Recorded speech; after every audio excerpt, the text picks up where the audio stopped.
Annyeonghaseyo. Welcome to AfterNoona Delight. We're Leah, Megan, and Amy, three American romance novelists discussing all things K-romance from a writer's lens. We fangirl over our favorite actors and actresses, talk up our trope addictions, and nerd out on K-drama deep dives. We'll throw in a few K-pop and K-skincare recs for good measure, because why not ride the Hallyu wave all the way to shore? So grab some tteokbokki and listen to your new favorite unis.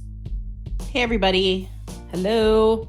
Hi there. Happy book release, Amy. Yeah, Amy has some news. Thank you. And I spoiled it.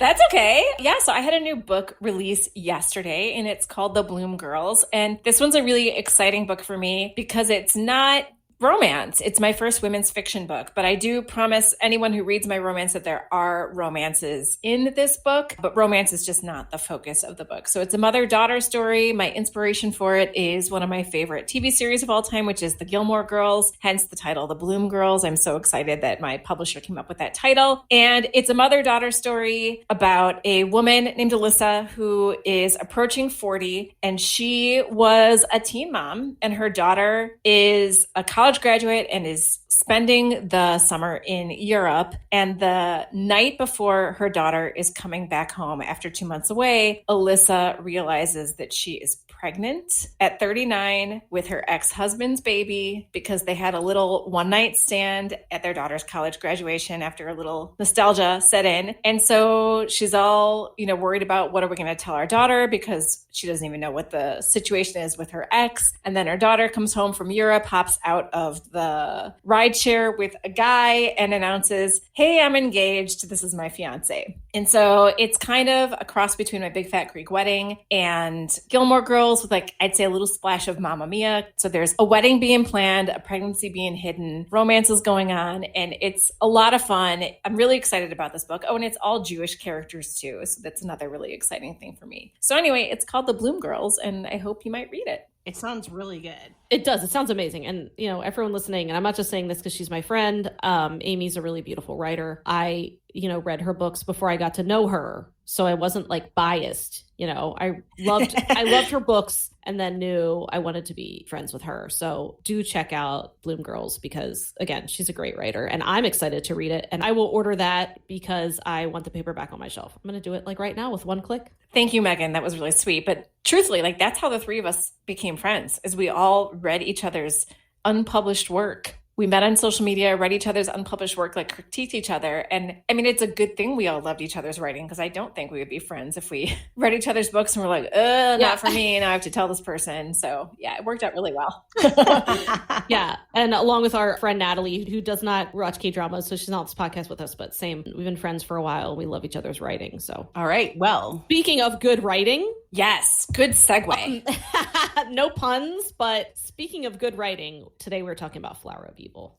A devoted husband who can't keep his hands or lips off his wife. A doting father of a preschooler. A skilled metal craftsman who owns an upmarket art studio. A skilled metal craftsman who owns an upmarket art studio with a basement where he occasionally locks up and semi-tortures childhood friends. A sociopath. A serial killer? Welcome to Flower of Evil, a drama that has more twists than a Dairy Queen soft serve ice cream cone.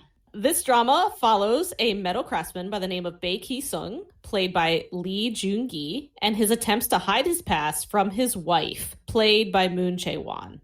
Famed American author William Faulkner sums it up best. The past is never dead.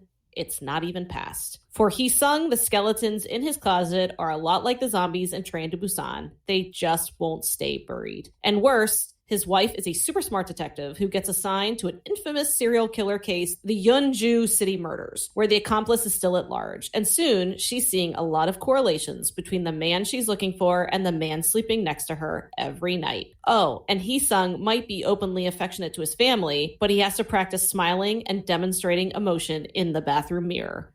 Dun, dun, dun. In 2020, screenwriter Yoo Jung-hee sat down with Soon-Pee to discuss Flower of Evil. Here's what she had to say. What if you start to suspect the husband you've loved for 14 years might be a serial killer? I was thinking through various concepts and came up with the idea of a husband who pretends to be noble and pure and a wife who loves with an innocent heart. I liked the irony in that. She continued, I also thought it was interesting to ask this question. If someone does their absolute best for their partner in order to take their own dark secret to the grave, can you really say they are living a lie? I wanted to beef up that story, so I raised the stakes in making the couple a suspected serial killer and a detective. The show is created through the hard work and passion of many people. I'm grateful that fans have felt our sincere intentions. I hope that it can become a drama in which people wonder what happens to the lead characters after it's over. I want them to think once in a while, I wonder how they're living now. So, did she succeed, y'all? Do you think about these lead characters even after the drama? Absolutely. All the time. I wonder how they're doing, and I hope they're doing well, and I hope they're healing after all they went through. So I really love that that's her hope, because I do believe she succeeded. The show definitely ended with, without being spoilerly yet, with a kind of resolution, but it was also a little open-ended in a way that I never thought I would enjoy. Like, I actually usually like things kind of wrapped up in a neat little bow, but there was no way this drama could have done that. It wouldn't have been believable. And I think everything she said all the questions she said she kind of asked herself in order to prompt this story are questions that I pondered as I was watching it. Yeah, I think about this drama at least once a week, if not more. Lee Joon Gi is otherworldly in this, like wholly magnetic. And Moon Chae-won is one of my favorite heroines ever. The only reason neither were in our favorite heroines or Marry, Murder, Mate pod is because there was no way for me to talk about their amazing performances without spoiling this drama. I've literally been out of my mind excited to talk about this drama on the pod since I finished the final episode at 2 a.m., swollen-eyed, on a morning where I had to get up and go to work. So yes, the writers succeeded big time for me. Bravo. Well done. This drama is one of my all-time favorites. Yeah, and this is the drama that brought Lee Joon Gi into my life. So I have to say that for me, he was kind of like Kim Woo Bin and Lee Min Ho, where I was kind of like, I see photos of them and I'm not that fussed. But then he starts acting and I'm just gone. So I think this was a really hard role to bring to life. I also think it was well written, but it could have flopped without pitch perfect execution. And we got pitch perfect execution. And Moo Chae-won really is wife goals. I mean, I'd put a ring on her. 100%. She's so amazing. I loved her character with just everything I was. So I think this is a hard drama to talk about without spoilers, but we do want to try to offer a spoiler-free section for those of you that we're still hoping to entice to take this wild ride. So this section right now is non-spoiler while we kind of do more of a general discussion, and then we'll signal when we're getting into the more spoiler side. Okay, so Megan, I want to ask, what's your favorite question probably from me? Does the title work for the drama in your opinion? I actually really like talking about K-drama titles because I feel strongly about them usually. So I actually looked up why it was called Flower of Evil. So I found quotes from the writer, Lee Joon Gi. So she said, the title itself, Flower of Evil, represents Lee Joon Gi's character, which we cannot define as black or white, and Cha Ji-won's character, who has to learn accepting the new world after destroying the walls within inside herself. She further explained, I would like to share the message that even where the evil has been buried, flowers can still bloom. And so that last sentence was what really got me. And that is also why I was like, yes, this title works for me. I mean, the title itself has this juxtaposition of the word evil, which speaks for itself, and the word flower, which we often associate with beauty. And this drama was exactly that. I mean, there was a lot of evil in this drama. I don't think it's spoilery. There's serial killer talk, okay, like immediately. But there's also so much beauty in the power of love and fatherhood and motherhood. And I love the idea that even if evil has been planted in someone, like Lee Joon Gi's character, he was still able to create this beautiful relationship and family with Ji-won. So, Amy, what are some comps for this drama? Well, I think this drama is unlike anything I've ever seen before. I think some good comps are other dramas that pair serial killers and romance, which is something that, surprise, I love. So for that, I offer Suspicious Partner to start. While Suspicious Partner, I think, has much more comedy than Flower of Evil does, it also gives us a very complex villain who keeps us guessing until the very end. Same with When the Camellia Blooms. We have a frightening serial killer on the loose who is targeting the heroine, and the suspense is drawn out for a good portion of the drama. You know what? I'm even going to throw in The King, Eternal Monarch as a good comp, because here we have a heroine who is a homicide detective, so we've got a little bit of a parallel there, and a murderous villain who is always one step ahead.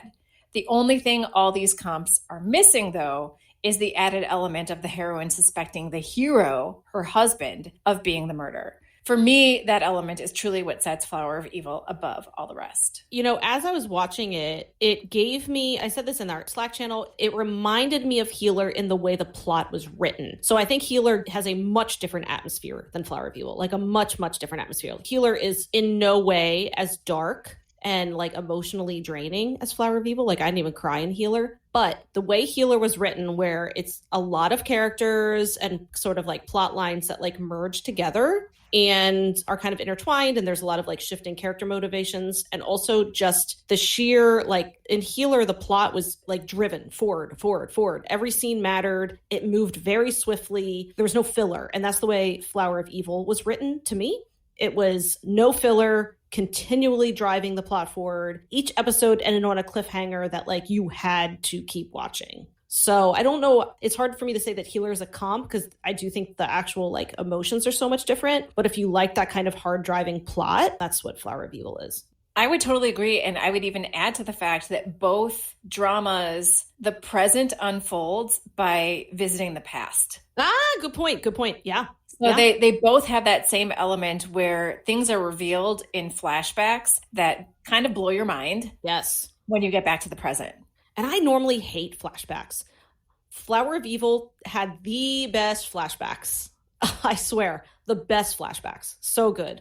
So, Leah, what emotions should the viewer expect? I think that the primary feeling that the viewer is going to experience is probably tension. And I mean like gripping the blanket, squeezing the pillow, edge of the couch tension. It's a thriller, but it does have lots of quiet moments. A character looking in a mirror, or, you know, a camera panning through a basement or an abandoned pool, like, is very stressful. And this isn't a funny drama. Like, I don't think you should hope for comedic relief because it's really not going to happen for you, in my opinion. I think there's fear, there's trauma, there's disassociation, there's sadism. There's also deep love and respect and joy. Also, I'm going to say that if Lee Joon Gi shedding a tear doesn't get you weeping, you might need to examine your soul. He emotes like nobody's business. Yep, 100%. Absolutely. And I mean, like one of the things that, because Leah and I were buddy watching this, and one of the things that we talked about is how exhausting it was to watch it because of how it puts your emotions through the ringer. So 100% agree that even the quiet moments are super stressful, but in a really, really well done way. Yeah, I didn't rush through this, and mainly because sometimes I just needed a break after an episode. Like, I loved it, but it was exhausting. All right, so really, that's kind of like it for the non-spoilery part of the conversation. It's not long, but hopefully if you have not watched the drama, this was enough to entice you. You know, before we pivot to the spoiler section, stick around and hear about, you know, our favorite part of each podcast is our recommendations. And today, Amy has a Kmart track. So I am going drama specific today. And there are lots of artists out there that have some great Flower of Evil merchandise. But one that caught my eye is the artist listed as TheGardenOfEden, all one word, on TeePublic, which is simply TeePublic, TeePublic.com. This artist has taken the poster image of the drama and turned it into what looks like a photograph negative with flowers overlaid on the image. The image itself is all in black and white and looks really super cool. Items are available in other colors, but the black and white image to me looks best on a black background. And you can get a t-shirt, a sweatshirt, a sticker, a mug, face mask. There are tons of products with this image on it, and I really just love the artwork. So again, that is on TeePublic, which is teepublic.com. And the artist you want to search is TheGardenOfEden, all one word. And the artist has other K-drama merch as well, including some no-touching Mr. Queen fan art just for you, Leah. Also, before we move on to the spoiler section, something I don't think that we've kind of like put kind of an ask out for y'all listening for a while is, you know, if you are enjoying listening to us and, you know, you like to subscribe or like catch our weekly shows, it would be amazing if you could leave a review, either just a star or like write something nice and put it on Apple Podcasts, because I think it really helps with our discoverability. And we've been so stoked that we're getting more listeners, and that like our little baby podcast that we had this idea of in the middle of a sad and lonely pandemic winter is like gaining traction. And so honestly, like if you have like a second and just want to like leave us a star, or if you want to write something, like we do look at all the reviews that we get, and it would just be a really great way to keep like boosting our listenership. So that's my little like, if you want to do something good today that'll give you a warm feeling, we'll feel that feeling too. Make us feel warm too. Basically, being 40 now means knowing to ask for what you want in life. 100%. I'm 2 years away, but I'm there. Yeah, I'm just modeling for you. Yes, we're getting to the spoiler portion because honestly, this drama is so hard to talk about without spoilers. So you can stop the episode right here if you need to. I will say that I went into Flower of Evil knowing literally nothing about it. I didn't even read a synopsis, and I think that was the best way to go into it. So basically, do you think this is a hard drama to talk about, even with spoilers? There are just so many plot threads. Yeah, it's a really hard drama to discuss without peeling back all the layers and literally rehashing every episode. The writing was so expertly done and so well executed by the director and the actors that to simply talk about it with someone who hasn't seen the drama can't really do it justice. So listeners, if you haven't watched yet, trust me when I say that no matter how much I gush about this drama, it is nothing compared to the experience of watching it all unfold. And here's a question that I think about a lot in doing like, a podcast where, we talk about different types of Korean dramas and kind of like talk about what we like and then ultimately kind of compare them against each other. How can we compare a drama, take like I Am Not a Robot versus Flower of Evil? Like, how do you even decide which one you like more? So we talked about a little bit about this in our Slack channel, and to me, it is really hard to compare. So Flower of Evil is excellent for what it is, this like emotional thriller. And so is I'm Not a Robot, which is a romantic comedy. And they are two very different things with two very different purposes. Like I've always said, like, I love Touch Your Heart. It's 5 out of 5 for me. Is it like this like groundbreaking drama? No, but as a office rom-com, I thought it was perfect and adorable, and I loved it. How do you compare Touch Your Heart to Flower of Evil? I think it's human nature to compare those. So I still want to say, well, which one did I like more, I guess. So for me personally, how I choose which one I like more boils down to how much I enjoyed watching it. So as much as I love Flower of Evil, and I thought it was brilliant and perfectly written and perfectly acted, it gave me a lot of the same feelings that It's Okay Not to Be Okay gave me, that there were many moments that were just painful to watch and not many that were fun. And some viewers want that painful angst all the time. So of course they would love Flower of Evil, and that would be like their top drama. But for me personally, I need a little bit of that pure enjoyment and humor. And so, I said earlier, I actually found Flower of Evil similar to Healer in the way the plot was written, like the woven threads with shifting character motivations. But Healer had so much more enjoyment for me. There was funny moments. There were super, super romantic moments. And so that makes me love it more. But I still think you can't compare apples and oranges, to be cliche. You know what I mean? You have to take a drama and say, okay, did this drama accomplish what I think it was trying to accomplish? And if the answer is yes, then I give it a good rating and I say, yeah, it was a fantastic drama. Thank you. That was actually a pretty like nuanced description. So thank you. I tried. And I also would like to thank you for talking about It's Okay without splitting the infinitive. I know, right? I know. I typed it that way on purpose. So, our favorite, Lee Joon Gi, why was he born to play Bae Ki-sung and Jo Han-soo? Good Lord. I don't even know what to say because, like I said earlier, talking about this performance is nothing compared to watching it, but I'll try. So it's kind of how I felt for Lee Min-ho, but this was on a whole other level. I remember when you were loving Lawless Lawyer and you would text us pics from the drama, and I just kind of shrugged like, sure, this Lee Joon Gi guy looks cool. But that was about it, But then I saw him in the first episode of Flower of Evil. And Same. He is truly nothing short of magnetic. I keep using that word because I don't know what else to say. If I didn't rush to watch Lawless Lawyer after this to see what a cocky, tailored suit wearing badass he could be, I truly would have thought that he was Baek Hee-sung / Do Hyun-soo in real life, and that the drama was a documentary, because he disappears into this role and gives us something truly magical to behold. And I know that sounds cheesy as fuck, but it is the truth. Like, you're talking about like what makes, how do you compare dramas and stuff? And the big thing for me with a drama is, would I watch it again? And as exhausting as this drama was, 100%, I would watch it again, because Lee Joon Gi's performance is out of this world. Like there's no words. I want to see it again, because I still can't believe that he wasn't this character in real life. And I actually think it's pretty funny that we both ran off and watched Lee Joon Gi drama as soon as we finished, because I went right into Moon Lovers, which is incredibly difficult to watch in the US and suffered through all sorts of like ads and craziness trying to watch it. But yeah, like again, seeing him as like the fourth prince in Moon Lovers. I mean, still, I think Flower of Evil is his best performance, but he just brings so much like magnetic energy into all his roles. It's crazy. Yeah. So before I started watching Lawless Lawyer, I was like, the hero looks kind of cool,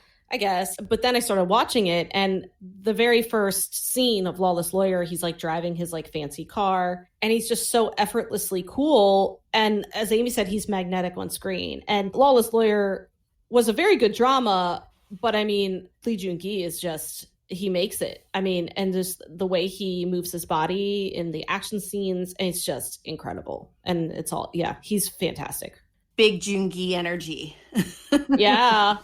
Yeah, there's nothing like it. So, what was on Moo Jin's video, the one Hee Sung blackmails him with, and was it what you expected? Okay, so this whole little like subplot was really interesting to me. I think this drama has like lots of fun little mysteries within the bigger mystery that just kind of like keep you hooked. And as a writer, I really like appreciate that. And I thought it was actually like a good reminder of like how much all the little questions add up and really matter in terms of like keeping us like overall engaged. And this was one that really got me. And at first it made me wonder, I mean, it didn't seem plausible, but I did wonder if like Moo Jin was the accomplice, or like later I was just confused. And I spent a lot of emotional energy needing to know what was on the dang video. So basically, Hee Sung at one point breaks into his former buddy's house, and as he's like snooping around, realizes that, he seems to watch this one old video over and over and over and over. And when we finally kind of like figure out the reason why, it broke my heart. So they were all friends as kids, like in teens. And at one point they are playing hide and go seek ish. And Moo Jin ends up in, that cheerful basement of torture and murder. So like imagine being at your bestie's house, just running around, having some fun, and discover that there's like a secret basement with a rusty metal cage, dog leashes, and murdering weapons. Oh, and like a bag with something big moving inside of it. A bloody bag, yeah. Definitely a bloody bag. Yeah. And then, your friend's dad appears on camera and is like, oh, you found my like elk or deer or whatever. And like Moo Jin just gets the effing hell out of Dodge. And I think like seems to wrestle forevermore with like, what did he see and how did what he see make him complicit? And it just like, again, like more trauma, like more PTSD, and like these poor kids, like all three of the children from like that time period were just so effed up by these psychos. Yeah, I remember I was texting you and I was like, you like Moo Jin's character, and then you're like, did he freaking kill someone? Like, what did he do? Like, what is on this? Yeah, we were going nuts. Like, what is on this video? And is he watching this because he's like into it and like having some sort of like murder fetish? Yeah. That's why I thought it was like a snuff film? Like, gross. Yeah. Like, yeah, I was really scared for that. I really did like Moo Jin. I did too. At first, I didn't like him because, all shows love, showing smarmy reporters, but Moo Jin was just, I think he had a lot of heart, and he did. I adored him. So Cha Ji-won, why is she the GOAT? So, okay, for me, Cha Ji-won gave me basically everything that Tae-ul didn't in King the Eternal Monarch. And I know we can't like apples to oranges or whatever, but like, look. But I totally get it. I do. Yeah. Both are badass detectives with a penchant for solving violent crimes. But I felt like the characterization of Ji-won was just way more relatable, but like also nuanced and sympathetic. I truly believe that she loved her husband for better and worse. and believed in his light while willing to accept his dark. And she really is the emotional heart of her family and is willing to go to any length to protect her like immediate family unit and keep them intact. And in a drama where hardly anyone is what they seem, Ji-won is the same in private as she is in public, and in her marriage as she is in work. She's just an open book. And when she finds out that she's living a lie, she reacts like any sane person, but then dug deep and really found her belief that even though her husband didn't believe it, he was a good and decent man and she was going to prove it. Oh, she was amazing. Like, amazing. Yeah, put a ring on it. Like, I'll marry her. For real. Okay, so what's a scene in this drama that is going to stick with you forever? I think my episode 11 theory is coming true more and more as I watch dramas, because that's where my favorite scene is in Flower of Evil. So this is a scene where I knew that both Lee Joon Gi and Moon Chae-won would be two of my favorite actors for life. And it's when Cha Ji-won catches Do Hyun-soo with the human trafficker, because Hyun-soo is trying to catch whoever was his serial killer father's accomplice before his father died. Because did we mention that Hyun-soo is the son of a murderer? We've been kind of dancing around it, but he is the son of a serial killer. And people think that he is possibly the accomplice. So Ji-won has been suspecting that her husband, the man living as Baek Hee-sung, is a suspected murderer who disappeared years ago. But instead of arresting him and taking him in, when she finds him with the human trafficker, she saves his life, because the human trafficker has Hyun-soo handcuffed to a door and is about to set the room on fire. So then he turns around and saves her life when the trafficker attempts to strangle her. Then she tells him to run, to get out of her life and their daughter's life, and to save himself and just get the hell out of Dodge. Until now, Hee-sung or Hyun-soo has believed and made us believe that he is incapable of emotion, especially of feeling love. That he is, for all intents and purposes, a psychopath who has taught himself how to feign love and other emotions. But it's at this point in the drama where he does run away, and we see him speeding down the road and can tell that he's unraveling. He stops in the middle of the street and tries to call Ji-won, but she won't answer. He's panicking. He's crying. And seconds later, a taxi pulls up and Ji-won gets out. He's sobbing while he apologizes for hurting her, and then she's sobbing. I'm sobbing. I'm sobbing. Like sobbing. I'm sobbing. We're all sobbing. And then finally, he says that he doesn't want to run. He just wants to go home. And so they do. And they walk into their home silently, the first time being under the same roof where they both know the truth. And they are both still crying when they share this ridiculously emotional kiss. And we know that this kiss is the real deal. That even if he doesn't know it yet, even if he doesn't think he's capable of it, that Hyun-soo loves his wife. And I'm literally goosebumps on my arms as I'm reading this. Like, I wrote this all out because I knew that I wouldn't be able to say it without like bursting into tears. And I'm like close to tears right now, just reading that, because I'm picturing the scene. And it's episode 11, y'all, like episode fucking 11. Right. And that was beautiful writing there, Amy. I do have to say. See, that's why you guys need to read her books. Thank you. I'm like, yeah, I have chills again. My heart's pounding because I'm like remembering this all again. That was such an incredibly amazing scene, and you summed it up really well. I was a mess, an absolute mess. Like, Leah was ahead of me, and then I surpassed her. Like, she was like 5 episodes ahead, and then all of a sudden I'm like, I'm done. So she texted me when she's like, oh my gosh, she's like, I am a mess right now after this episode. I'm like, oh my gosh, what happens? And then I watched it. Yeah, I mean, that episode forever changed me, and for sure solidifies in my mind that these two actors are two of the greatest out there. So I watch a lot of my dramas on my phone, unfortunately, because I watch fairly late at night and like our TV is in our room, and, you know, I like being married to my husband and having him sleep in my bed. So I watch like usually with like earphones and on my phone. And I always know I'm in like the drama zone when I'm just like laying there in the dark, trying so hard not to wake him up with my silent weeping. And this was one of those moments. So, you know, I also love to always know, like, what's a plot quibble that you have with this drama? We know we love it. It's also not flawless. So, like, you know, what's something that sticked out for you? Okay, so we mentioned Hyun-soo. He has a serial killer father. And so he assumes another identity of Baek Hee-sung. And how he does that is the real Baek Hee-sung is in a coma, okay? And after 14 years, he wakes up. Okay, 14 years. So what happens is the mother is basically like, this isn't living. He's just been in a bed for 14 years, like, and because the mom's a little nuts. And she takes off his oxygen mask and he's like gasping for breath. And they're like, oh my God, he's dead. And then all of a sudden his like eyes open and he's like, oh ma, and he's like alive. And I'm like, after 14 years, again, 14 years in a bed.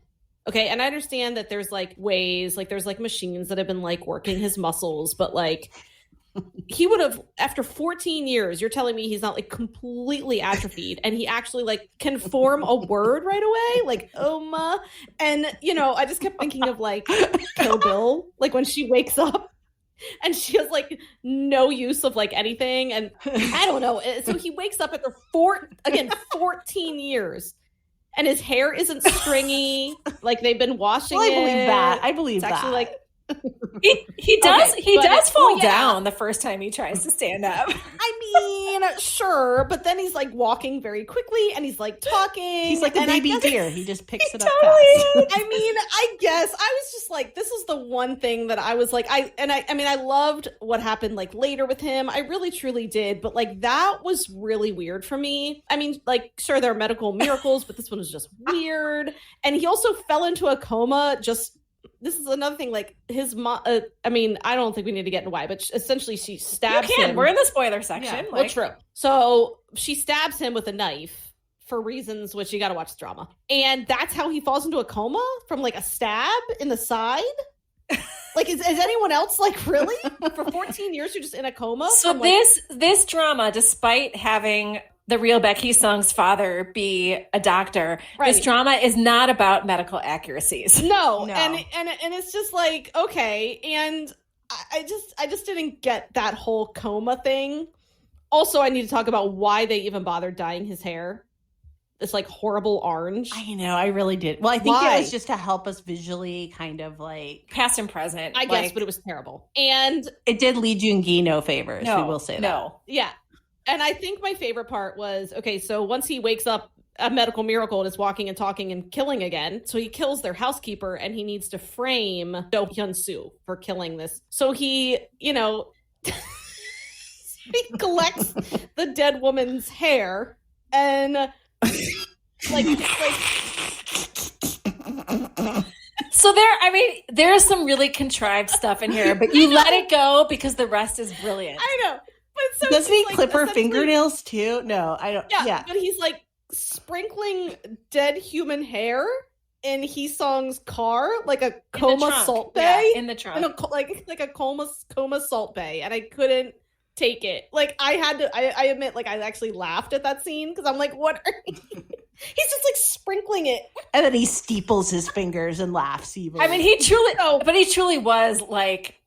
I really did like him. He was a great villain, like a great villain. Oh, totally. And that's what I'm saying. Like, I had to like suspend disbelief about the whole coma thing, and that was okay. Like, I honestly, it didn't ruin the drama for me. It was really cool when he woke up, but I just like that was my main plot quibble. As I was like, all of a sudden he's like walking, he has the strength to strangle a woman to death. Like, really? After a coma for 14 years? You're not Beatrix. He was well rested. There's something to be said about your will to strangle someone. I think he was just well rested. It was like being in the chairman's lantern in Tale of the Nine-Tailed, and he's just kind of like popped out.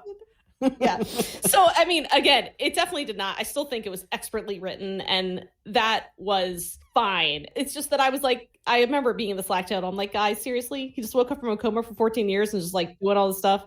Oh, and he wakes up too, and he wakes up and he's like, oh, ma? And then he's like, what happened to the guy who I hit with my car? I'm like, you remember that after being in a coma for 14 years? Like, your brain? Right. It's like he's waking up after a nap. Well, maybe that's what a coma is like. I don't know. I mean, I just think it's funny that this is the quibble more than the fact that the guy he hit with his car just happened to be... Oh, I know. Like the person, like, the son of the serial killer he'd been the accomplice to, like, and ran out of the woods randomly only to be hit. Like, that's... But I love coincidences like that. Because actually, as I was like watching the drama, I'm like, wait, so they're really selling us that was just a coincidence. Like, they're really selling that to us. I thought they were going to like, it was going to be like he was like looking for him and then happened to hit him with, nope, it was just a total freak coincidence, and I kind of loved it. Okay, so my quibble for me is that I wanted a lot more of the dad, the serial killing dad. And I mean, okay, maybe not a lot, but more than we got. So I feel like questions in this drama, there's some things like that I feel like the plot wrestles with, like related to are murders made or born, a bit like Strangers from Hell. And to me, Flower of Evil takes the opposite approach to Strangers from Hell. In Strangers, I think the drama is pretty firmly in the killers are made camp.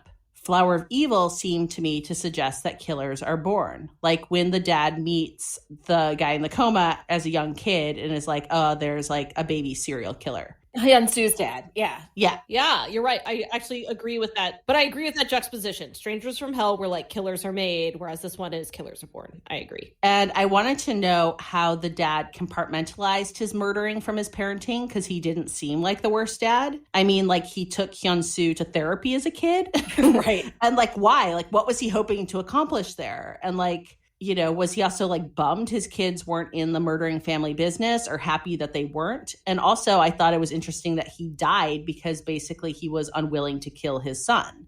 So I just felt like with the dad, I just wanted to know a lot more about like his compartmentalization. And I think the fact that he had his son in therapy really was interesting to me. Well, I mean, maybe he did bring his son to therapy so that he could find an accomplice to groom, since his son wouldn't be it. Yeah, you know, like that could be it. So, you know, I've got questions and I'd rather have more answers and less of the human trafficking subplot. Oh my God. I agree.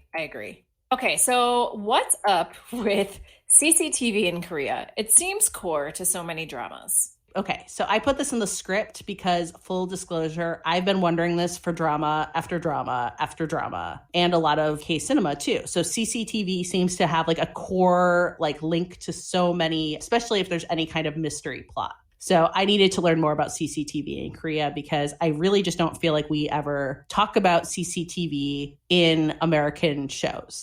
Like, I don't feel like it's always like, go to the CCTV. So the National Information Society Agency estimated in 2015 that there's about 8 million closed circuit television cameras installed across the country, although it's difficult to know the exact number. And so there's like government CCTV and public places. And then honestly, like all the information I saw was like, who knows how many are in like private residences or vehicles as like crime deterrents. So the public CCTV is installed to apparently reduce crime and social instability, which I think is like, I found that in some Korean newspaper. And I thought that was just like an interesting, kind of gave me like the healer vibes of like Big Brother. And also apparently to keep an eye on any pro-North Korean activities that could be afoot on the streets.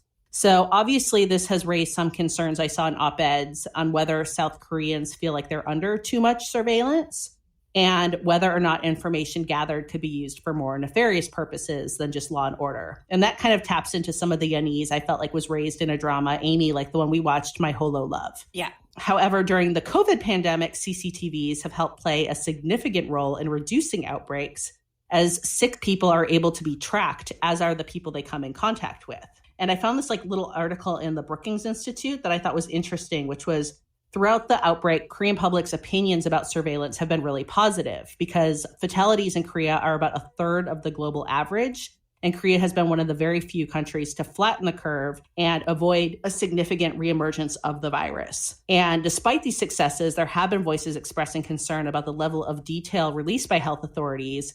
Like, and in one case, netizens appeared to have identified a couple. I love netizens in Korea. Well, I don't love them, but they're just always up to like hijinks. In one case, netizens appeared to identify a couple engaged in an extramarital affair by tracking their movements. Oh my God. So such incidents are rare, but they have nonetheless motivated updates to surveillance guidance. And there's been like a petition in process for making policies to like withhold information deemed sensitive. So anyway, all this to say, CCTV was used a lot in Flower of Evil. And given that, you know, we Americans seem as a society allergic to any form of monitoring, a fact that came out more and more during COVID, the fact that the majority of South Koreans seem to be pretty fine living with like a lot of CCTV seems interesting to note.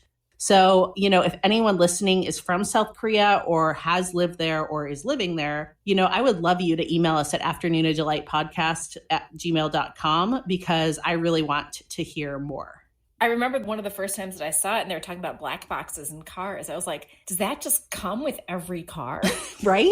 So many questions. Yeah. Well, have you ever seen, maybe this is me, like when I go down like YouTube rabbit holes, but have you ever watched like Russian? No.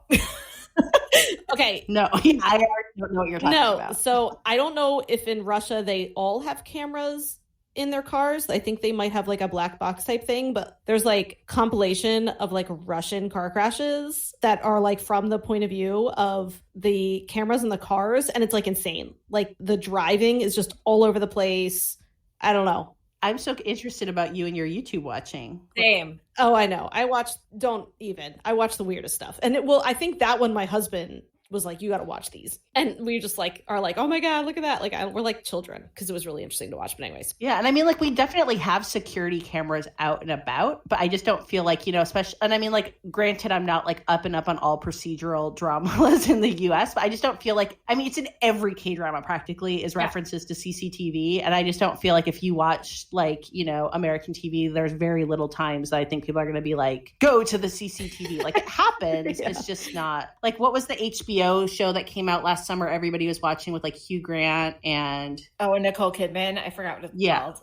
I forgot what it's called too. It really stuck with me. But anyway, there was like some CCTV stuff in that, but I don't know. It's just not that big of a deal here. So I want to know. Okay. So moving on from CCTV, sorry, it's just a rabbit hole I needed to be in. Thoughts on the amnesia twist. How do you normally feel about amnesia in your K-drama and how does it work here? So I normally hate amnesia with a passion of 1,000 fiery suns. Like hate it. Although I did read a romance book with amnesia that I really enjoyed. I can recommend it later at the end. So when the amnesia plotline happened in Flower of Evil, at first I actually thought he was faking it. I did too. I kept going back and forth. Yeah, I wasn't sure. But when I realized it was real, I was like, at first, I remember that's when I like went into our Slack channel and I was like, oh my God, he has amnesia. I need to take a break. Like I need to take a break from this episode. But then as I watched it, it really began to make sense to me for the character and for the plot. Hyun-soo needed to shed the Bae Ki-sung identity and get to know himself as Hyun-soo. So they basically brought him back to square one, or, they kind of brought him back to like base. Giving him amnesia to forget about 14 years when he was living someone else's life was actually brilliant. And so, we talked about this. The main question of the drama was if he was capable of love as Hyun-soo. So bringing him back to square one, Hyun-soo, and showing him that he is capable of love was beautiful and real and so very important to the character. And to me, this was really the only way he could move on with his family, was shedding that past. And so I ended up really, really loving it. And it gave me a much more hopeful feeling at the end of the drama. I love that. That was really good. Nicely worded. Thank you. I mentioned in our Marry Mate Murder podcast towards the end, we were talking about what's something that we didn't know we hated until, K-drama. And I teased that there was something that I hated, or that I thought I hated, and then it changed from this drama. And it is amnesia. Because a while back when Leah and I did our Boys Over Flowers /Airs podcast, I think we both talked about how much we could not stand the amnesia storyline in Boys Over Flowers, because it was just such a non sequitur and didn't need to be there, and it was just dumb. And I was like, I really don't like amnesia as a whole. Like, I'm not here for it. Until this, my mind has totally been changed. The amnesia situation, which takes place between the penultimate and final episodes. So this is why I was up past my bedtime on a work night. I had to see how this played out. So to me, this was amnesia done right. Like Megan said, it was proof positive that Hyun-soo was capable of love, because even though he didn't remember Ji-won or his daughter or their life together, his heart did. This seriously killed me in the best possible way. Like, it was beautiful and wonderful, and I want to watch it all over again. Like Megan, like you, I thought that he was faking it at first. I'm like, but I thought he was faking it for a noble reason. I thought he was like, I don't want to cause her any more pain. Yes, that's exactly what I thought, which actually that would have annoyed me way more. Yes. And so I thought he was faking it, and I kept texting Leah. I'm like, oh, there's amnesia. Oh, it's fake amnesia. But no, it was real.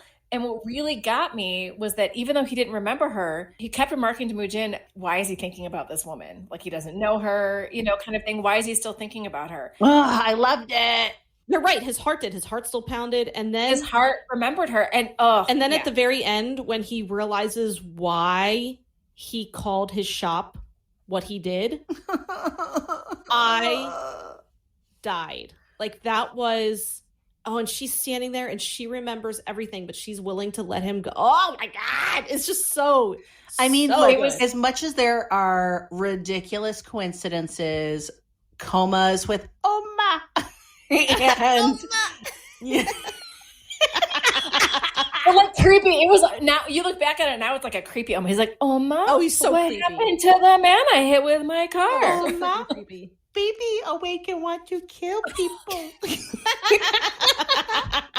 Cover my crimes, Oma. Stab my belly, Oma. I'm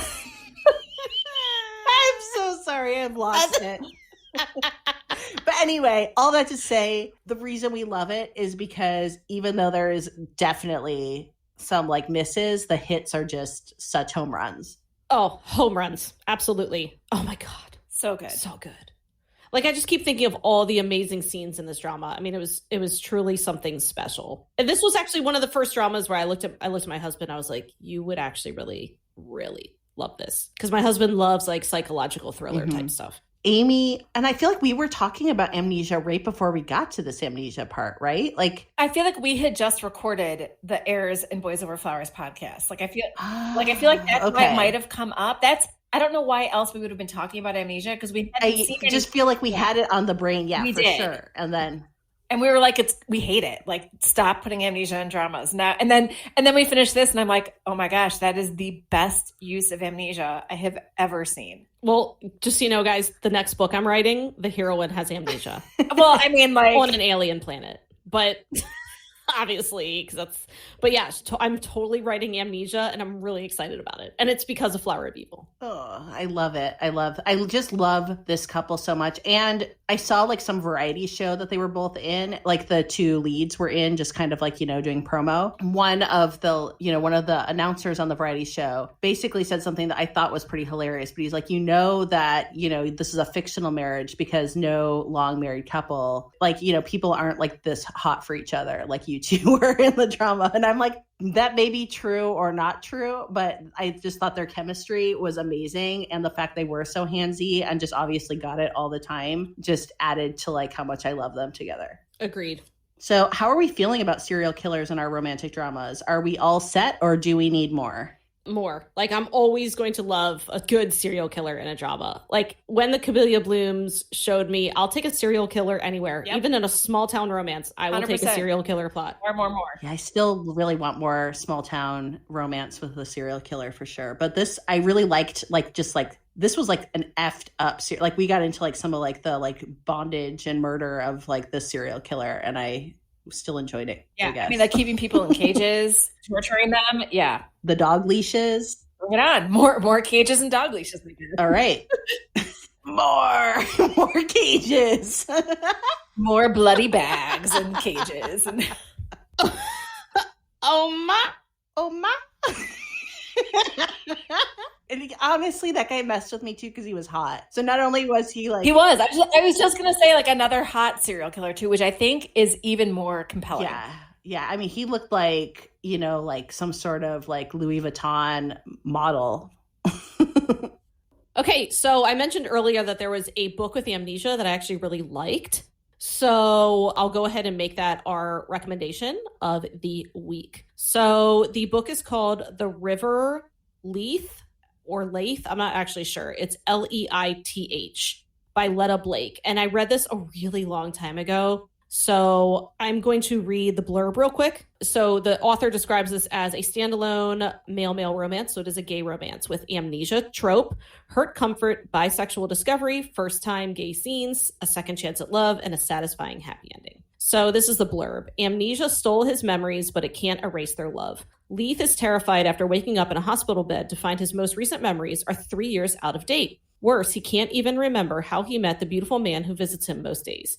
Everyone claims Zach is his best friend, but Leith's feelings for Zach aren't friendly. They're so much more than that. Zach fills Leith with longing, attraction, affection, lust. And those feelings are even scarier than losing his memory. because Leith's always been straight, hasn't he? For Zach, being forgotten by his lover is excruciating. Leith's amnesia has stolen everything, their relationship, their happiness, and the man he loves. Suddenly single and alone, Zach knows nothing will ever be okay again. Desperate to feel better, Zach confesses his grief to the faceless internet, but his honestly might come back to haunt him both.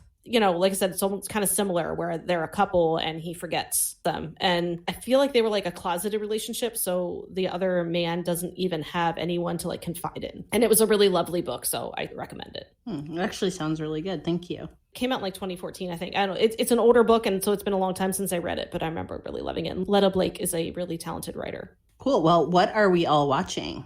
So Megan just recently sold me, and I'm going to start Zombie Detective because it's Choi Jin-hyuk as the zombie detective, and I am dying to see that. So I think that's next on my list. Yeah, and I'm still watching it. I'm slower in the summer, so actually you'll probably end up catching up to me and we can kind of buddy watch it, but it's fun, so. And for me, I have to make a decision. I am about to start a drama, and I've got 2 I need to watch for upcoming podcasts. One is Lawless Lawyer with our fave, Lee Joon Gi from today. It's great. It's great. You will really... Yeah, I'm excited too. So it's either going to be Lawless Lawyer next, or we do from our giveaway that we had for having 5,000 downloads that we did a little while ago. One of our viewers won the choose a drama, and that was going to be Startup. And so I also have to watch Startup. Yep, me too.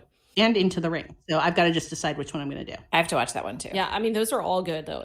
I think you'll really like Lawless Lawyer. If you're in the mood for action, that's definitely Lawless Lawyer. It's super fun. It's a great opening. Yeah. Oh, great opening. And he still emotes like crazy. I mean, he still cries. I mean, he is damaged, But he's wearing a gorgeous suit in every single episode. That suit's done right too. Suit's done right. Yeah. Yeah, I really love him, so I'm excited. He's great. Anyway. All right. Well. Oma. Yeah, it's like my favorite now. Oma, cover my cries.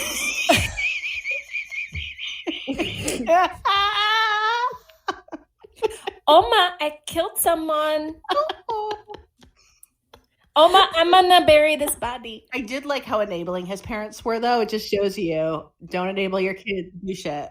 I was gonna say, what's really funny is what started off the coma is his mom. Like, we never mentioned this. His mom saw him trying to bury Hyun-soo after hitting him with his car and realizing, bury him alive, because he was the accomplice of Hyun-soo's father. And he was like, oh shit, I gotta bury this guy. I just killed his dad too. And wanted to kill him. Yeah. His mom catches him trying to bury the body, and she's like, oh damn, and stabs her own son. But then when he wakes up 14 years later, I guess she's kind of like, well, since we got him back, we're going to cover his crimes now. She stabs him in the stomach, and yet somehow he's in a coma for 14 and then wakes up able to speak. To be a high blood loss. I don't know. I got to do so. If you have medical background and knowledge, are you a doctor? Please let me know. Please contact us at AfterNoona Delight podcast @gmail.com or on Instagram, AfterNoona Delight podcast, and let us know, can you go into a coma for 14 years? For up to 14 years and wake up going, oh my, and ready to walk and talk and murder, and B, could it happen because you got stabbed in the stomach? We want to know. So my best friend is a doctor of physical therapy at Hershey Med in Pennsylvania. So we're talking a very prestigious hospital. And I think maybe we should have her on the podcast one time and just ask her medical questions, because she does all kinds of stuff, and be like, is this even possible? Everything will be like, no, that's not possible. So on that note, everybody, thank you so much for listening. We will see you next time. Annyeong. 감사합니다. Thank you for listening to AfterNoona Delight. Make sure to subscribe for more great K-romance conversation. And be sure to follow us on Instagram and Twitter at AfterNoona Delight Podcast for more information on our podcast, behind-the-scenes photos, and, of course, pics of our favorite oppas and anis. Annyeong!